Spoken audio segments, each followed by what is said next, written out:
नमस्कार। मैं मूलचंद सहायक आचार्य समाजशास्त्र श्री प्रताप सिंह बाहर राजकीय महाविद्यालय शाहपुरा जिला भीलवाड़ा में कार्यरत हूँ। बीए पार्ट द्वितीय का प्रथम प्रश्न पत्र सामाजिक अनुसंधान पद्धतियां में आज का जो टॉपिक है निदर्शन पद्धति। देखिए, किसी भी इकाई या किसी विषय से संबंधित अध्ययन करना होता है तो उस समय हमारे पास में दो विकल्प होते हैं। एक तो क्षेत्र में जाकर के प्रत्येक व्यक्ति से संपर्क साध कर उनसे प्रश्न पूछ करके लिखा जाता है, उत्तर लिखा जाता है। दूसरी ओर वह है जिसमें समग्र की सजातीयता यानी क्षेत्र बहुत व्यापक है और उन इकाइयों में समानता है, तो उन इकाइयों में से कुछ इकाइयों का चयन कर लिया जाता है। तो इस प्रकार सामाजिक सर्वेक्षण और सामाजिक अनुसंधान करने के लिए हमें इन दोनों विधियों, चाहे वह संगणना पद्धति हो या निदर्शन पद्धति हो। कहने का मतलब, जब हम अनुसंधान और सर्वेक्षण करते हैं तो उसके लिए संगणना पद्धति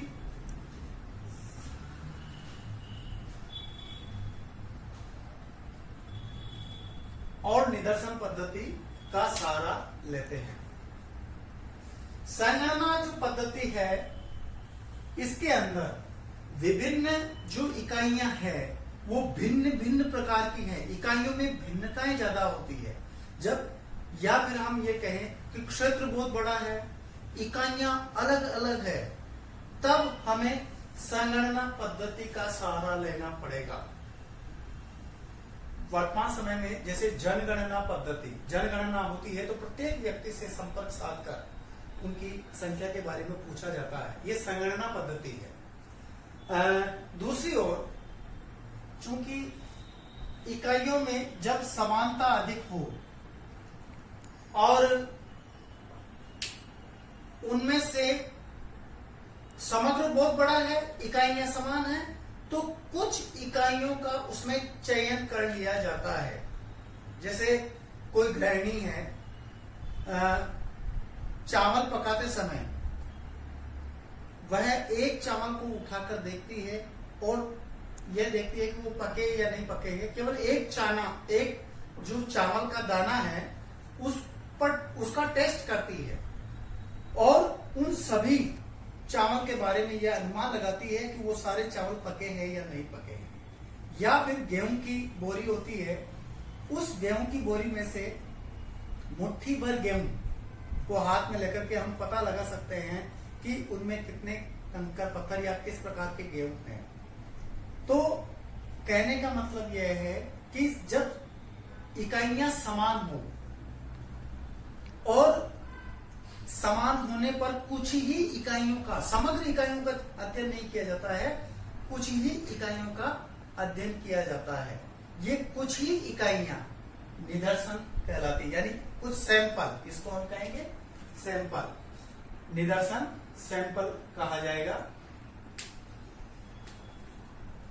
सैंपलिंग मेथड भी कहते हैं इसको, SAMPLING, सैंपलिंग मेथड, निदर्शन पद्धति जो है।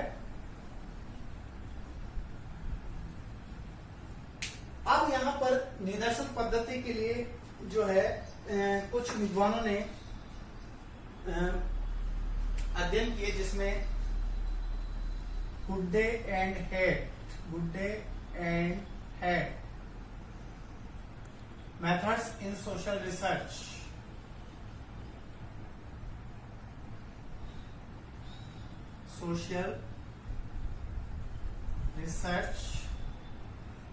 आपने इसमें अध्ययन किया है। बोगार्डस ES, बोगार्डस पुस्तक लिखी है आपने, sociology.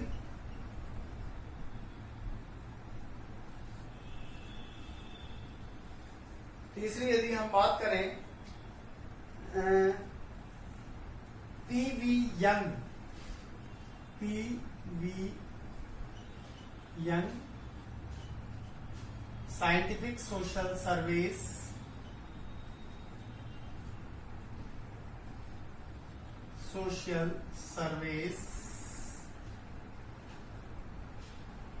And research. Simpson and Kafka ने भी लिखी एलिमेंट्स ऑफ स्टैटिक्स पुस्तक लिखी थी। कहने का तात्पर्य इन विद्वानों ने, जिसमें आप गुड्डे एंड हेड ने लिखा कि एक निदर्शन, जैसा कि इसके नाम से ही क्लियर होता है, नाम से ही प्रकट होता है कि एक विस्तृत समूह का लघुत्तर प्रतिनिधि है। एक विस्तृत समूह का लघुत्तर प्रतिनिधि, यानी कि गुड्डे ने कह रहा है तो मान लीजिए आपके पास में व्यापक समूह है, विस्तृत समूह है, और उस समूह में से कुछ इकाइयों का हमें चयन करना है। वो इकाइयां उसका प्रतिनिधि के रूप में, एक छोटा प्रतिनिधि के रूप में होगा, वह रैंडम निदर्शन है। दूसरा, अगर आप कहें पीवी यंग ने कि इनको पीवी यंग ने जो है स्टैटिकल एनालिसिस के रूप में देखा है निदर्शन पद्धति को, कि एक सांख्यिकीय पद्धति या सांख्यिकीय निदर्शन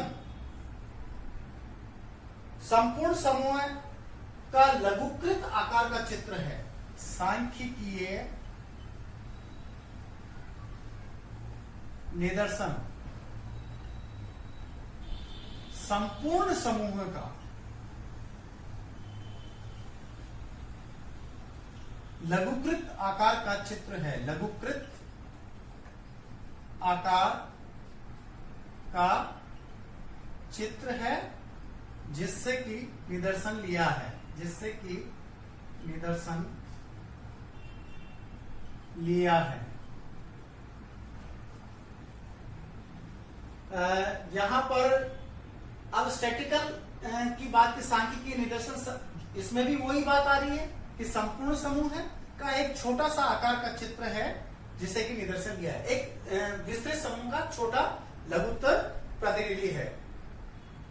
और ईएस बोगार्डस कह रहा है कि एक पूर्व निर्धारित योजना के अनुसार, यानी कोई योजना है, पूर्व निर्धारित योजना के अनुसार इकाइयों के समूह में निश्चित प्रतिशत का चयन है। पूर्व निर्धारित योजना के अनुसार चयन है। तो सारांश रूप में यही कहा जाएगा कि निदर्शन जो है वह समग्र में से कुछ इकाइयों का, समग्र में से कुछ इकाइयों का चयन करना, वो निदर्शन कहलाता है। एक छोटे से रूप में अगर हम बात करें तो एक नमूना, निदर्शन को हम कहेंगे सैंपल, यानी नमूना कह सकते हैं, नमूने के तौर पर एक छोटा सा नमूने के रूप में वो निदर्शन पद्धति कहलाती है। लेकिन अब इसका जो है चयन कैसे किया जाएगा, ऐसी कौन से आधार है निदर्शन के जिसके आधार पर हम देख सकते हैं कि हाँ भाई ये इसमें निदर्शन लेना जरूरी है। क्योंकि कई बार इकाइयां भिन्न भिन्न होती है तो उसमें निदर्शन नहीं लिया जा सकता है। इसके लिए कुछ आवश्यकता है। निदर्शन के आधार की बात करें हम, निदर्शन के आधार अगर इसकी बात करें तो इसमें जो है पहला जो आधार आता है कि कब लिया जा सकता है, जब समग्र की सजातीयता हो, यानी समग्र संपूर्ण इकाइयों में से जो इकाइयां हैं उनमें इक्वलिटी हो, समानता हो। हालांकि ऐसा नहीं है कि भाई संपूर्ण इकाइयां बिल्कुल ही समान है, 19-20 का अंतर हो सकता है, क्योंकि कारखाने में बनी हुई दो वस्तुएं उनमें भी भिन्नता है। जुड़वा बच्चे होते हैं उनमें भी भिन्नता देखने को मिलती है। लेकिन हमारा यहाँ कहने का मतलब है कि 19-20 का अंतर हो तो भी चलेगा, वो समग्र की सजातीयता के रूप में हम कह सकते हैं। दूसरी बात अगर हम कहें तो प्रतिनिधित्व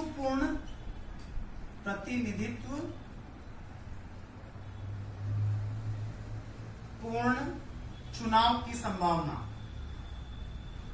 चुनाव की, देखिए निदर्शन का उपयोग या आधार क्या होगा कि प्रतिनिधित्व पूर्ण चुनाव की संभावना कब होगी, यानी एक समूह में से कौन सी इकाई प्रतिनिधित्व के रूप में होगी।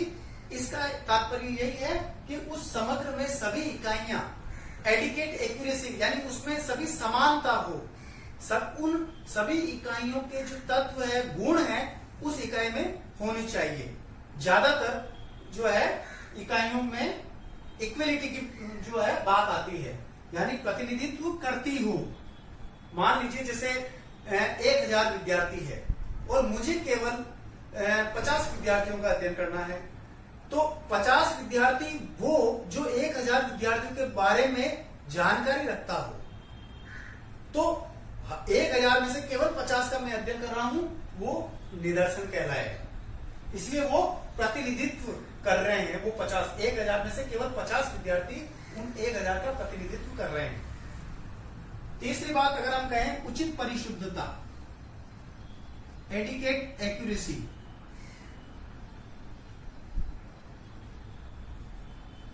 देखिए उचित परिशुद्धता यानी 100% तो हो भी नहीं सकती है।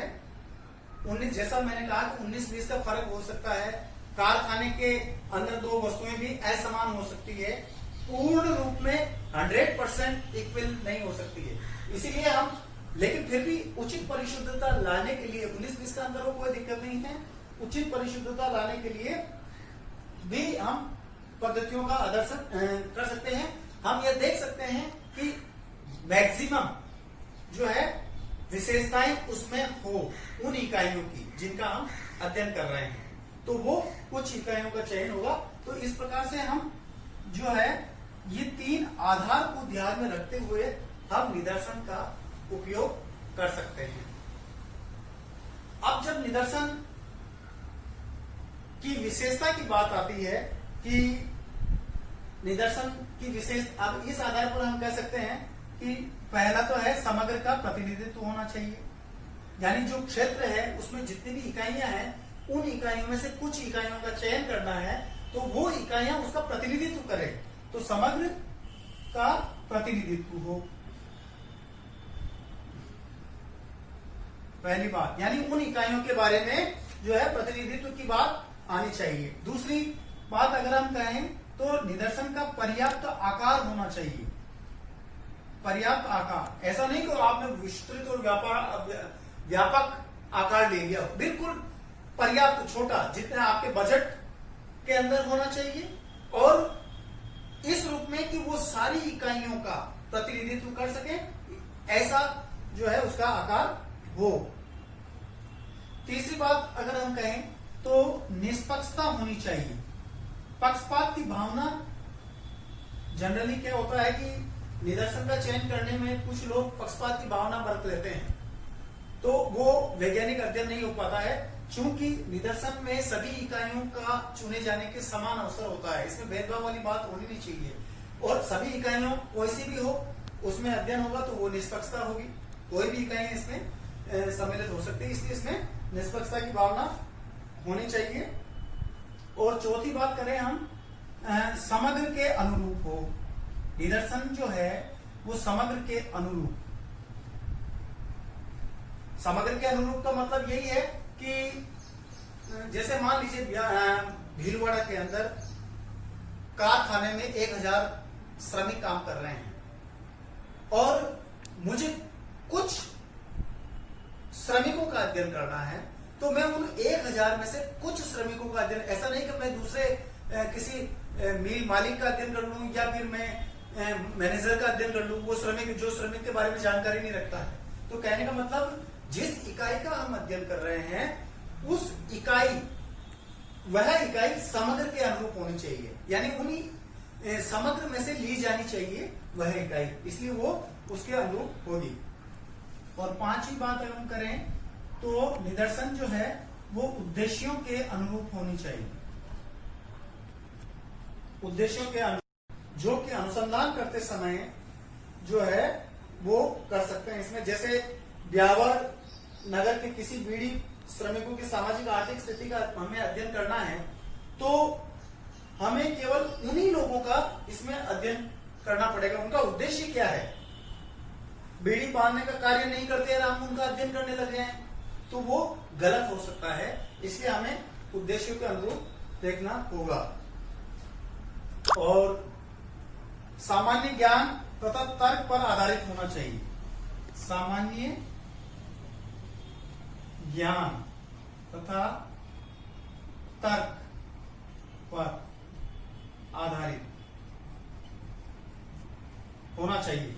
कॉमन सेंस यानी जनरल नॉलेज के आधार पर भी हम निदर्शन प्राप्त कर रहे हैं, तो उसके अंदर भी कई नियमों का जो है देखा जाता है। तर्क की कसौटी पर भी उसे कसा जाना चाहिए।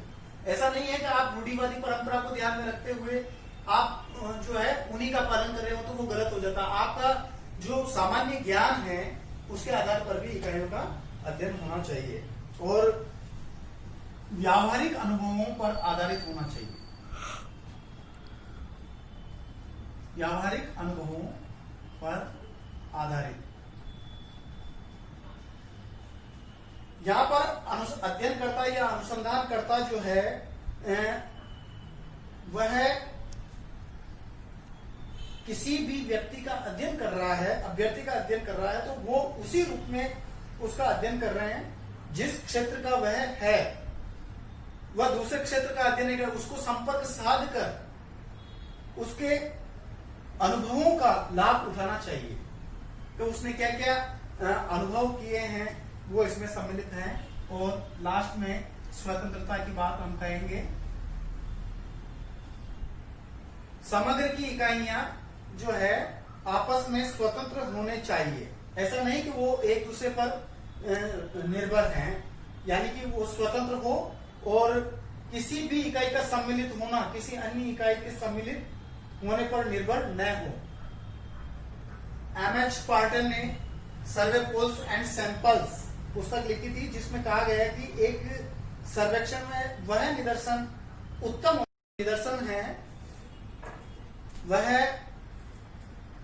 सैंपलिंग जो मेथड है, एक तरह से ये नमूना है। हमें फील्ड में समग्र में से कुछ इकाइयों का निष्पक्ष रूप से उद्देश्यों के अनुरूप, साधनों के अनुरूप, पर्याप्त आकार को ध्यान में रखते हुए सिलेक्शन करना चाहिए। आज तक बस इतना ही। बहुत बहुत धन्यवाद।